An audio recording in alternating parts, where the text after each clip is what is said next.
नमस्कार, आप देख रहे हैं उत्तर प्रदेश की राजधानी लखनऊ से अमर न्यूज लाइव 24 से अमर कृष्ण संपादक की खबर। राजधानी लखनऊ में मंडल चेतना जन आंदोलन का जबरदस्त हुआ आगाज। इको गार्डन में आजाद समाज पार्टी के राष्ट्रीय अध्यक्ष चंद्रशेखर आजाद के नेतृत्व में मंडल चेतना जन आंदोलन की शुरुआत हुई। कार्यक्रम में कार्यकर्ताओं ने मंडल आयोग की सिफारिशें लागू करो वरना कुर्सी खाली करो के जोरदार नारे लगाए तथा चंद्रशेखर आजाद ने भारत सरकार से मांग की कि पूर्व प्रधानमंत्री स्वर्गीय श्री वीपी सिंह को भारत रत्न दिया जाए और मंडल आयोग की सिफारिशें को जल्दी लागू करो की मांग की। प्रदेश के विभिन्न जनपदों से बड़ी संख्या में पार्टी कार्यकर्ता हाथों में तख्तियां लेकर पहुंचे, जिस पर ईवीएम हटाओ, बैलेट पेपर पर चुनाव कराओ एवं मंडल आयोग की सिफारिशें लागू करो वरना कुर्सी खाली करो स्लोगन लिखे हुए आंदोलन में शामिल हुए। कई विभिन्न पार्टियों के लोगों के नेताओं ने आजाद समाज पार्टी कांशीराम का दामन थामा, जिसकी सदस्यता चंद्रशेखर आजाद ने पार्टी का पट्टा पहनकर स्वागत किया और सदस्यता ग्रहण कराई। आयोजन स्थल पर प्रशासन ने भारी संख्या में पुलिस सुरक्षा व्यवस्था के भी व्यापक इंतजाम किए गए। कृपया चैनल को सब्सक्राइब, लाइक, शेयर, कमेंट जरूर करें।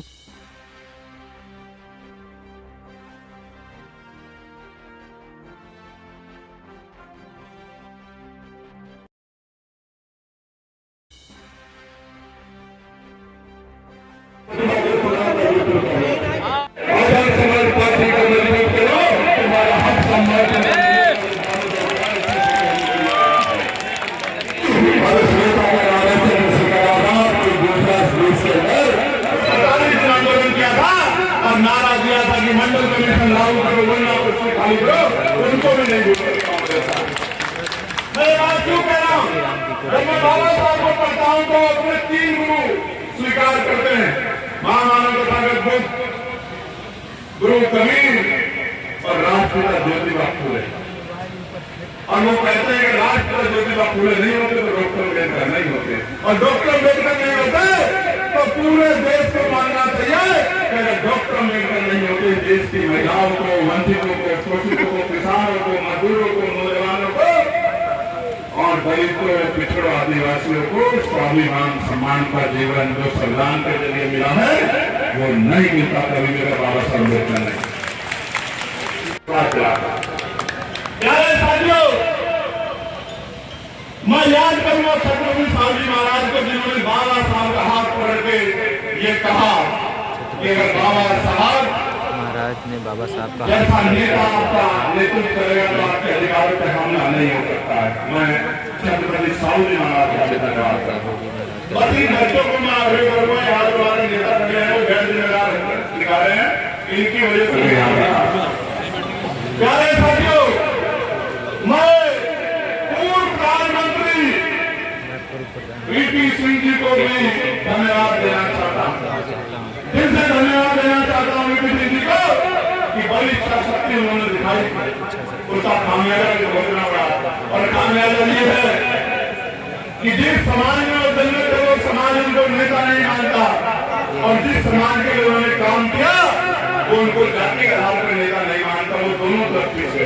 ये बहुत बड़ा कदम था कि नैतिक चरित्र दिखाने का काम उन्होंने किया, लेकिन समाज ने जाति की वजह को इग्नोर कर दिया। मैं मांग करता हूं कि वीपी सिंह जी को भारत रत्न मिलना चाहिए, मैं सरकार से मांग करता हूं। प्यारे साथियों, मैं अर्जुन सिंह जी को भी याद करूंगा, जिन्होंने हायर एजुकेशन में जो है एजुकेशन के लिए बहुत बड़ा काम करने का काम किया। तो मैं फिर कह रहा हूं ये एक बड़ी लड़ाई है, और मैं फिर कह रहा हूं इस बात को गांठ बांध लो कि हम इसको छोड़ने वाले नहीं है जब तक मंडल कमीशन की बात इस बात से लागू नहीं होगी, हम सब चैन से नहीं कर सकेंगे। मेरी बात को आगे प्यारे साथियों, आज महत्वपूर्ण दिवस है। मंडल कमीशन में बड़ा प्रकाश हमारे पार्टी के वरिष्ठ नेताओं ने डाला। भाई नीरज जी ने, भाई अरविंद पवार जी ने, भाई मनीष जी ने, भैया राकेश वर्मा जी ने, संजीव पाल जी ने, रामेश्वर पवन जी ने, सुनील कुमार चितौड़ जी ने, सतपाल चौधरी जी ने, तमाम हमारे साथियों ने, डॉक्टर मसूद साहब ने, तमाम हमारे साथियों ने प्रकाश डाला मंडल कमीशन पे। और जिस तरह से बड़े डीपली जहाँ जहाँ आपका पसीना पड़ेगा वहां से क्रांति के बीज पैदा होंगे, इस बात को याद रखें। मैंने घबराना तो अपने मन घबराना, एक सूरज में 1000 सूरज, लेकिन पीछे नहीं हटेंगे मेरे भाइयों, मेरी बहनों, मेरी माँ, बच्चों, सुन लो मेरी बात को। 1000 सूरज की सपन करने को तैयार है, लेकिन पीछे का पीछने को तैयार नहीं।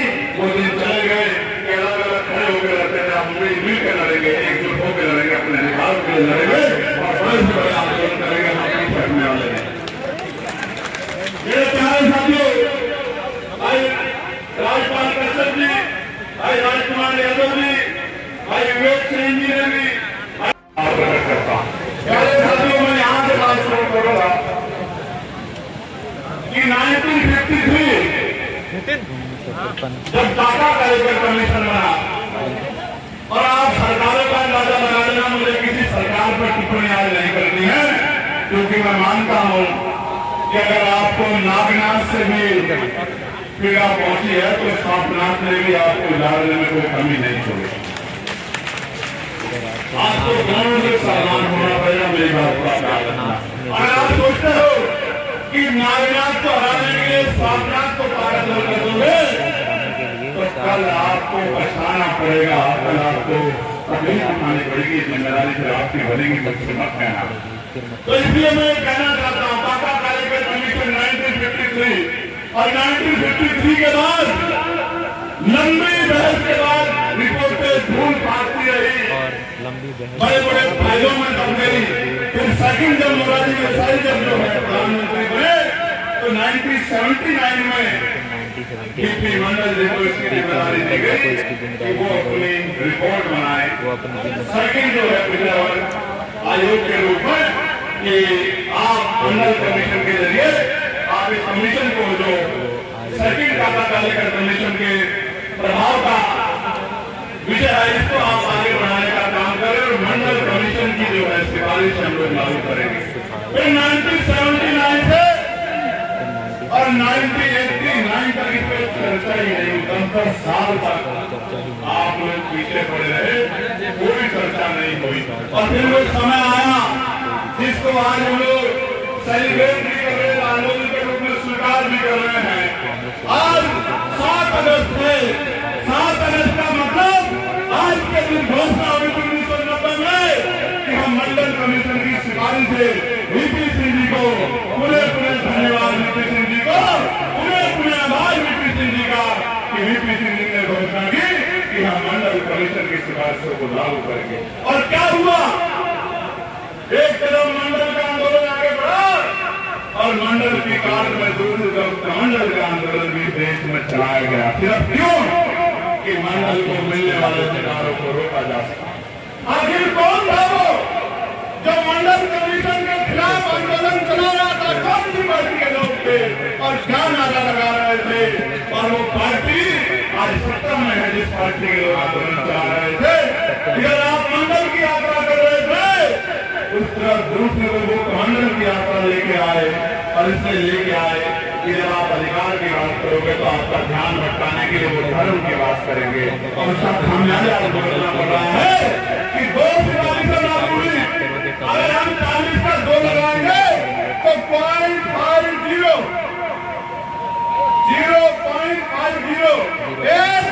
सिफारिशें लागू नहीं हुई।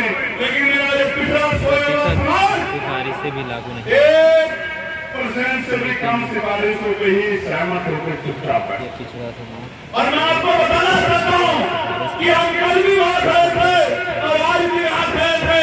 हम उसी भी कह रहे थे कि मंडल कमीशन की सिफारिशें लागू करो, वरना कुर्सी खाली करो। और हम आज भी कह रहे हैं कि मंडल कमीशन की सारी सिफारिशें लागू करो, वरना कुर्सी खाली करो। अपनी बात रखूंगा प्यारे साथियों कि प्राइवेट सेक्टर कैसे बनना पड़ता है। जब मैं डिमांड की बात करूंगा तो प्राइवेट सेक्टर के बारे में भी बताऊंगा। मुझे बड़ी हंसी आई, कल हमारे प्रधानमंत्री जी लाइव आए और लाइव आके बोले हेलो फ्रेंड्स, हेलो फ्रेंड, बोले कि 7 अगस्त को स्वदेशी का आंदोलन चला था। स्वदेशी का आंदोलन चला था। किसने का? स्वदेशी। स्वदेशी। और बहुत सारे पट्टे रखे हुए थे उन्होंने, विभिन्न प्रदेशों से बनते हैं जो, मैं उस प्रतिभा का सम्मान करता हूँ। कहा कि हम हैंडलूम दिवस मनाएं, लेकिन एक बार ये नहीं बोले कि जिस मंडल कमीशन की सिफारिशों को लागू करवा के रहूंगा नारा लेके आप 2014 में आए थे और बार बार मंचों से कहते थे कि मैं पिछड़े वर्ग से आता हूँ। एक बार नहीं बोले कि उन पिछड़े वर्गों के दिल में जो जख्म है मंडल कमीशन की सिफारिश से न लागू होने के, उससे भी मैं कुछ बोल जाऊं। बिल्कुल चुप रहे। प्यारे साथियों, स्वदेशी की बात करते हैं और चाइना से माल लाके सरदार पटेल जी की मूर्ति बनाते हैं। मैं इनकी कथनी करने में बड़ा फर्क है मेरे लोगों, ये बात हमको समझिए। मैं आपको बधाई देता हूँ, आप भी मन के लोग सुन लो, आपको बहुत बधाई। अब 80 करोड़ से बढ़ के सस्ते राशन लेने वालों की संख्या पिछले 2 सालों में बढ़ते 81 करोड़ हो गई। आपको बहुत बहुत बधाई। देश विकास के रास्ते पर है, देश प्रगति के रास्ते पर है, गरीबी खत्म हो रही है, जीडीपी बढ़ रही है। और सच ये है कि पिछले 2 साल में 1 करोड़ लोग गरीब हो गए हैं। अगर आपको मेरी बात गलत लगती हो तो आपको आंकड़े पढ़ लेने चाहिए। इन आंकड़ों करके फल की चादर लगा के ये देखने नहीं देंगे। मैं तो पार्लियामेंट में हूँ, कमेटियों की मीटिंग में जाता हूँ, वही सुनता हूँ कि साल एफसीआई की मीटिंग थी कि साल अपनी 80 करोड़ लोगों को सस्ता राशन दे रहे हैं। और खूब मानने की बात यह है कि वो चावल और जो गेहूं दे रहे हैं, अगर आपने वो चावल और गेहूं देख लिया तो आपको सीमेंट और रेत अच्छा लगेगा, वो चावल गेहूं बुरा लगेगा। मेरी बात को आप याद रखें। वकील भी, जज भी, IAS भी, IPS भी, जो कुर्सियां आपके दूर रखी गई थी, जिन कुर्सियों को आप छू नहीं पा रहे थे, वो कुर्सियां आपके कदमों में लाके पटक दी। ये मंडल कमीशन ने आपको दिया। और ये मंडल कमीशन संविधान की उस भावना के कारण आया जो संविधान का आर्टिकल 340, 15(4), 16(4) दिया गया है। यानी कि संविधान की मूल भावना ये थी, संविधान के अनुच्छेदों की मूल भावना ये थी कि अंतिम व्यक्ति के हितों की भी रक्षा होनी चाहिए। यही संविधान की 5वीं अनुसूची आदिवासियों पर जन जंगल जमीन में हक अधिकार देती है, उनको ताकत देती है। यही संविधान आर्टिकल 330, 331, 32 SC/ST के लोगों को पॉलिटिकल रिजर्वेशन देता है लोकसभा विधानसभा में। यही कानून, यही हमारा संविधान। आर्टिकल 19 हमें फ्रीडम ऑफ स्पीच और फ्रीडम ऑफ एक्सप्रेशन देता है और राइट टू प्रोटेस्ट देता है। और यही संविधान का आर्टिकल 25-26 हमें धार्मिक आजादी देता है। दलितों, पिछड़ों, आदिवासियों को, क्रिश्चियन, जैनों, सिखों, मुसलमानों को अपने धर्म को मानने, अपनी पूजा अर्चना उपासना करने की इजाजत देता है। यही संविधान है जो सब कुछ देता है, यही अवसर की क्षमता देता है और यही इन बड़ी बड़ी सरकारों से लड़ने की हिम्मत देता है। इतना महान संविधान है हमारा। हमने 45 प्रभारी उत्तर प्रदेश में बनाए हैं, उसमें हमने कोशिश भी की है कि सारी सभी जातियों को 45 प्रभारियों में अवसर लेने की कोशिश हमने की। पाल को, प्रजापति को, कश्यप को, सैनिक को, यादव को, गुर्जर को, जाट को, पटेल को, विश्वकर्मा को हमने पूरा प्रयास किया है। और अभी तो 358 बाकी है। अभी तो ऐसे ऐसे जिनको अभी अवसर मिला उनको मिलेगा, लेकिन सवाल उनको अवसर नहीं मिला, उनको अवसर। अगर आप ये मानते हैं कि जो जाति का आधार पर आता है वही आपका नेता हो सकता है, तो मेरे मन में एक क्रिया उठती है, अनुभव के आधार पर कहना कि प्रमोशन में रिजर्वेशन का बिल जिस व्यक्ति ने फाड़ा जी को फाड़ने की हिम्मत कांग्रेस में नहीं थी, भाजपा में नहीं थी, इसको फाड़ने का भारत की जातीय व्यवस्था में जो non SC ST OBC non Muslim जो जातियां हैं माइनॉरिटी जो जातियां हैं उनमें भी जिनमें जो हिम्मत नहीं थी उसको बिल फाड़ने का काम किसने किया?